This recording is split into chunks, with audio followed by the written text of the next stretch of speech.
नमस्कार मंडळी. या वर्षाला निरोप देता देता आमच्या अहोंनी माझ्यासाठी ना काहीतरी हे सरप्राईज आणलं आणि त्यांनीच मला सांगितलं ह्याचा तू व्हिडिओसुद्धा बनव. तर मला अजिबात कल्पना नव्हती की याच्यामध्ये काय असेल असं हे. पण हे बघून जो मला आनंद झाला ना तो खूप मोठा आहे आणि मलासुद्धा असं वाटलं की हां, खरंच हे तुमच्याबरोबर शेअर करायलाच पाहिजे. कारण अनपेक्षित जेव्हा आपल्याला असं कोण अचानक काहीतरी देतं ना तेव्हा आनंद म्हणजे शब्दात सांगता येत नाही की आपल्या मनाला काय वाटलं आहे ते. आता प्रत्येक महिन्याची जी एकादस येते ना, तर त्या एकादशीला मी मंदिरात जाते आणि पिवळी फुलं, स्पेशली पिवळी फुलं विठुराया आणि रुक्मिणी मातेला अर्पण करते.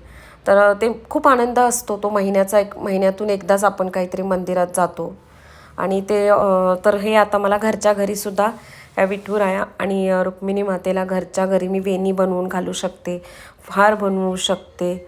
जशी मला मूर्ती पाहिजे होती ना अशीच अगदीच आमच्या अहोंनी ती मला आणून दिली. थोडी लेट मिळाली पण मिळाली. शब्दात सांगता येत नाही मला की मला हा किती मोठा आनंद आहे माझ्यासाठी. व्हिडिओ आवडला असेल तर लाईक करा, शेअर करा आणि चॅनलला सबस्क्राईब करा. आपल्या चॅनलवर छान छान असे व्हिडिओ असतात. पुन्हा एकदा छान एका व्हिडिओसह आपण लवकरच भेटू. तोपर्यंत धन्यवाद.